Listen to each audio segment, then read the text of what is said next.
Summer slam WW के लिए बहुत तगड़ी वाली रिकॉर्ड ब्रेकिंग थी। एक तो जो अटेंडेंस के नंबर डब्ल्यूडब्ल्यू ने बताया वो है 59,194। ये मैं आपको बताया था, बड़ा चढ़ा के नंबर्स बताए। एक्चुअल में नंबर्स 50,000 के आसपास ही है, लेकिन फिर भी 50,000 ऑडियंस के सामने डब्ल्यूडब्ल्यू ने इवेंट किया, बहुत बड़ी बात है ये। और अगर ये बड़ी बात नहीं है तो ये सुन लो, डब्ल्यूडब्ल्यू की हिस्ट्री का, समझ लो पूरी हिस्ट्री का नॉन रेसलमेनिया सबसे ज्यादा हाईएस्ट ग्रॉसिंग इवेंट है। यानी कि अगर रेसलमेनिया को हटा दें हम तो उसके बाद अगर देखा जाए कि किस इवेंट सबसे ज्यादा कमाई हुई है तो ये वाला समर स्लैम बनता है डब्ल्यूडब्ल्यू का अब तक का सबसे टॉप का।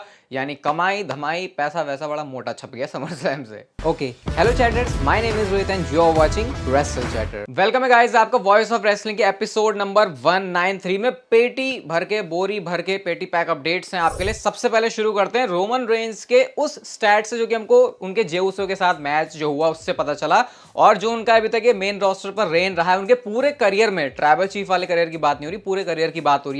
ये उनका अब तक का सबसे लंबा सिंगल्स मैच था जो कि 36 मिनट से ज्यादा चला था। मतलब अब तक सोच रहे हो कब से रोमन रेंस का मतलब डब्ल्यूडब्ल्यू करियर कब से चल रहा है। 2014 के आसपास से उसने रफ्तार पकड़नी शुरू कर दी थी, तब से सिंगल्स मैचेस के अंदर ये सबसे बड़ा लंबा मैच है रोमन रेंस का। तो इससे पता लग रहा था कि कितना ज्यादा है ना, इसको पूरी स्टोरी की तरह बुक किया गया। और आई थिंक ऐसे मैचेस ना तभी हो सकते हैं जब तुम्हारे पास सिर्फ रेसलिंग के अलावा भी बहुत कुछ हो करने के लिए, कि जैसे तुम है ना ऐसे स्टोरी टेल कर रहे हो जो रोमन रेंस ट्रैश टॉक करते हैं। और इसी वजह से ना समर स्लैम का जो रन टाइम है वो थोड़ा सा ज्यादा चला गया था। एवरेज डब्ल्यूडब्ल्यू ने सोच के रखा था कि 15 मिनट हम लोग सारे मैचेस को देंगे। रोमन रेंस वाला मैच एक्सेप्शन था उसमें, कि इसको तो डब्ल्यूडब्ल्यू ने वैसे ही टाइम ज्यादा देना था, तो उम्मीद से ज्यादा ही चल गया। और मुझे भी अगर 5:30 बजे से इसको देखना शुरू किया था और आई थिंक 9:30 के पार भी टाइम हो गया था, तब तक ये जो समर स्लैम है वो चल ही रहा था। तो लंबा चौड़ा तो हो गया समर स्लैम, बट यस मजेदार चीज हुई। बियांका ब्लेयर ने भी वैसे समर स्लैम से एक रिकॉर्ड बनाया और वो रिकॉर्ड आप लोग इस ट्वीट में देख सकते हो।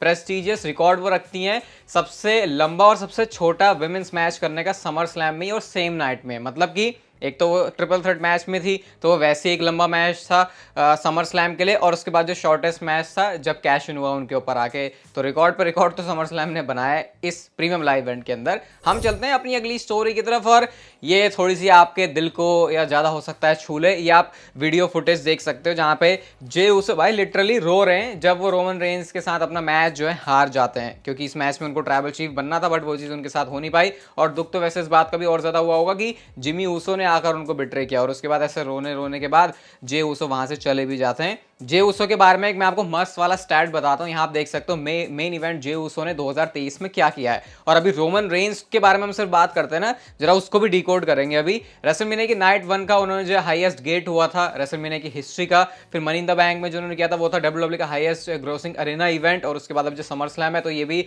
Highest grossing non mania event in WWE history में। आपको बता चुका हूं ये। अब हमेशा हम कहते हैं भाई रोमन रेंस ने ये कर दिया, या फिर हम कहते हैं कि जे उसो को जो इतना सब मिल रहा है, इतनी लाइमलाइट मिल रही है वो रोमन रेंस की वजह से मिल रही है। लेकिन ये कभी कोई इसी बारे में कोई ज्यादा बात नहीं करता कि अगर ब्लड लाइन ना होती और रोमन रेंस के पास सिर्फ बाकी सुपरस्टार्स ही होते, लाइक जैसे हर कोई बंदा फ्यूड करता है, पूरी ब्लड लाइन नहीं होती उनके पास, जे उसो ना होता, जिमी उसो ना होता, सैमी ज़ेन ना होता, या सोलो सिकोवा ना होता, तो इतनी सारी लेयर्स रोमन रेंस को अपनी स्टोर लाइन में कभी दिखाने का मौका मिलता ही नहीं। तो अगर ये रोमन रेंस का रेन इतना सक्सेसफुल हो रहा है तो उसका बहुत ज्यादा क्रेडिट हमको ये उसो को पूरी ब्लड लाइन वाली चीज को देना चाहिए। और जे उसो को हम तो बोलेंगे भाई बेनिफिट हुआ है रोमन रेंस की वजह से, लेकिन इस चीज को भी इग्नोर नहीं कर सकते कि रोमन रेंस को भी अपनी स्टोर लाइन को इतना बढ़िया दिखाने का मौका तभी मिल पाया जब ब्लड लाइन थी, जब जिमी उसो थे, जब जे उसो थे, जब सोलो सिकोवा थे, और जब सैमी ज़ेन थे। और ऑनररी ऊस आई थिंक सैमी ज़ेन का नाम इसलिए रखा क्योंकि वो हमेशा ब्लड लाइन का पार्ट तो नहीं थे, लेकिन आके अपना एक रोल प्ले करके जरूर गए, और उसको हम लोग आने वाले टाइम तक याद रखेंगे जब तक ब्लड लाइन को भी याद किया जाएगा। तमीना ने भी गाइस इसके ऊपर कुछ रिएक्ट किया है, जहां पे हार्ट ब्रोकन वाली उन्होंने इमोजी लगाई है और साथ में उन्होंने वाई लिखा है। अब ये उन्होंने जिमी उसो के अटैक की वजह से किया है। वैसे कल मैंने वीडियो बना दी थी, आपने नहीं देखी जाके तो आप लोग उसको जाके देख सकते हो। तो हाँ, ब्लड लाइन की वैसे मैंने पूरी समर ट्री की वीडियो भी बनाई है, तो उसको भी जाके आप लोग देख सकते हो। आई बटन पर है, फिर डिस्क्रिप्शन में सब कुछ मैं आपको दे दूंगा। ये बंदा कुछ कमाल है, ये बंदा कुछ बेमिसाल है। हम बात कर रहे हैं समर स्लैम के मेन इवेंट के बारे में, जिमी के बारे में, इसके बारे में, उसके बारे में, किसी ने क्या कर दिया। डब्ल्यूडब्ल्यू की सबसे ज्यादा लाइक्ड जो ट्वीट है ट्विटर पे वो है एले नाइट का, जो उन्होंने बैटल रॉयल जीता, और ये 43,000 यानी 43,000 से ज्यादा हो चुके हैं सिर्फ 24 घंटों के अंदर। तो जब सारी दुनिया एक अलग चीज के बारे में बात कर रही है, एले नाइट पता नहीं अपनी कौन सी ही एक वर्ल्ड में चल रहे हैं, और वो ऐसा वर्ल्ड है जो कि ऐसा लगता है कि हम देख रहे हैं कुछ और चल रहा है कुछ, क्योंकि जब सब फोकस तो ऐसा लग रहा है जैसे पूरा समर स्लैम रोमन रेंस वाली चीज के ऊपर था, ब्रॉक लेसनर के ऊपर था, लेकिन एलए नाइट वो एक टुच्चू सी बैटल रॉयल जीत के ऐसा रिएक्शन ले रहे हैं जैसे कि वो मतलब पता नहीं क्या जीत, रॉयल रंबल जीत गए फिर पता नहीं क्या। तो भाई इस बंदे की जो फॉलोइंग है वो अलग ही धांसू लेवल पे चल रही है। मेरे को नहीं पता यार मैंने कब देखा है ऐसे, मैं जब से कंटेंट बना रहा हूं तब तो छोड़ ही दो, और उससे पहले ही पता नहीं ये कब हो रहा था। डैनियल ब्रायन और सैमी ज़ेन से भी इसको कंपेयर करें तो भाई ऐसा तो कुछ नहीं हो रहा था जो एलए नाइट के साथ अभी चल रहा है। पता नहीं भाई ये बम कहाँ जाके और कैसे फटने वाला है। एक बम वैसे ना अभी मेरा भी फटने वाला है, इंडिया और वेस्ट इंडीज़ का जो 3rd T20 था उसमें भी इंडिया जो है हार गई है, लगातार 2 मैच वो हार गई। तो उसकी वीडियो आएगी शाम को पंच शॉट चैनल पे, तो उसके लिए भी आप लोग स्टे ट्यून रहना। हम चलते हैं अपनी अगली स्टोरी की तरफ। और ईओ स्काई ने कैश इन किया समर स्लैम में। एक्चुअल में वो कब प्लान किया गया था तो ऐसे एग्जैक्टली पता तो नहीं चला कि भाई इसी टाइम को ये डिसाइडेड था, लेकिन ये लास्ट मिनट वाला डिसीजन था। ऐसा नहीं था कि WWE बहुत पहले से इसको सोच के चल रही है कि ईओ स्काई को कैश इन करवाना है। बहुत बढ़िया और करियर का हाईलाइटिंग मूवमेंट था ईओ स्काई के लिए, और उन्होंने एक ट्वीट भी किया जिससे वो अपनी एक तरीके से खुशी बता रही है। यहाँ पे पूरा ट्वीट पढ़ सकते हो, जापानीज में है, तो ये इसका ट्रांसलेटेड वर्जन बेसिकली ये है कि वो अपने आप को बताते हैं कि वो जापान में अपने आप को प्रूव कर चुकी थी, उसके बाद अमेरिका में आई, उनको लगा वो सब कुछ हासिल कर लेंगे, लेकिन जब उनको रियलिटी पता चली तो उनको लगा कि क्या वो सच में ऐसा कर भी सकती हैं। फिर उनको सपोर्ट मिला अपने फैंस की तरफ से, अपनी फैमिली की तरफ से, और आज उन्होंने वो चीज़ अचीव करी है जो कि वो करना चाहती थी शुरू से ही। तो ये उसका के लिए बहुत अच्छा मोमेंट आया है समर स्लैम से, और मैं भी वैसे उनके लिए बहुत ज़्यादा हैप्पी हूँ क्योंकि अब कुछ फ्रेश भी वैसे होगा विमेंस डिवीजन के अंदर। होपफुली इसको WWE अच्छे से कैपिटलाइज भी कर सके। लोगन पॉल तो भाई कंट्रोवर्सी का किंग है। अगर आपको नहीं पता तो जापान में तो ऑलरेडी लोगन पॉल बैन है अपने कांड की वजह से। अभी अपने जेक पॉल ब्रदर को वो जो फाइट में सपोर्ट करने गए थे जिसमें वो जीत भी गए, वहां पे भाई वो लड़ भी गए, अरेना में बैठे हुए हैं, पता नहीं क्या भसड़ मच गई, कोई इसी फैन से लड़ रहे हैं, और ये लेजेंड फाइट थी। ऐसा नहीं था कि ये कुछ इस पहले से प्लान्ड है फिर स्टेज्ड है। लोगन पॉल के अराउंड रहना भाई बहुत खतरनाक होता है क्योंकि कभी भी कुछ भी हो सकता है, और तुम सोच रहे हो बड़ी जिंदगी तो मस्त ही चल रही है, लेकिन लोगन पॉल उसको ऐसे उसमें उथल पुथल लेके आ जाएंगे। एंड कई बार वो पॉजिटिव सेंस में भी होती है। भाई बंदे का बिजनेस प्राइम ड्रिंक देख लो क्या मस्त तरीके से चल रही है।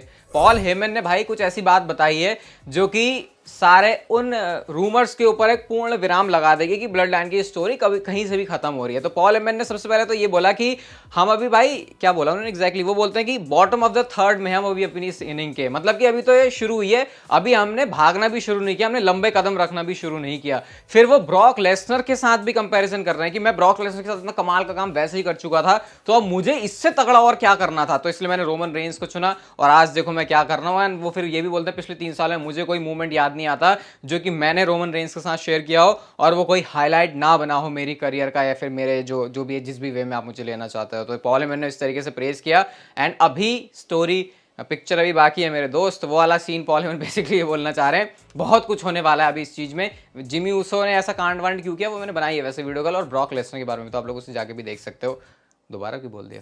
थोड़ा सा दुख रोंडा राउजी को लेकर भी है। शायद हमने शेना बेजल के साथ उनका जो मैच देखा वो उनका आखिरी मैच था, क्योंकि रोंडा राउजी कभी ऐसा अपने आप को बुक नहीं करवा सकती, ऐसा रोंडा राउजी की तरफ से ही था ये कि उनको कभी भी रिंग में ऐसा नहीं देखना WWE की कि वो वीक नजर आए। लेकिन क्योंकि शेना बेजल ही वो सुपरस्टार हैं जिन्होंने उनके रास्ते बहुत ईजी किए थे WWE में आने के लिए, तो रोंडा राउजी का ये कहना था कि अगर मैं सबमिशन से कभी हार रही हूँ तो वो शेना बेजल के साथ ही हो। और ये शायद उनका फेयरवेल मैच हो चुका है, उनका रिटायरमेंट मैच हो चुका है WWE से। इवन फैंस को इसमें भी कुछ ज़्यादा खास पसंद नहीं आया। जिस टाइम पर रोंडा राउजी का थीम सॉन्ग प्ले होता है ना, तो क्राउड वहां से जाने लग रहा था टॉयलेट जाने के लिए। तो मतलब क्राउड इस मैच में बिल्कुल भी इंटरेस्टेड नहीं था। और देखो डिसरिस्पेक्ट तो मैं भी नहीं कर रहा कोई, क्योंकि भाई रिंग में आके परफॉर्म करते हैं वो, लेकिन मैच बिल्कुल बेकार था। ये इसको MMA वाली फील देके कुछ अलग ही बना दिया। हमने असली अखाड़ा ऑन स्पॉटिफाई के ऊपर जो रेटिंग वाला एपिसोड बनाया उस पर इसको डिटेल में डिस्कस किया। रेटिंग भी आप लोग स्पॉटिफाई पे जाके सारे मैचेस की सुन सकते हो। ट्रिपल एच ने भाई थोड़ा सा एक्सप्लेनेशन दिया। भाई मैं तो एक बात बताऊं, प्रेस कॉन्फ्रेंस जो होती है ना WWE की शोज के बाद में, वो इतनी रॉ और रियल फील होती है कि लगता है अरे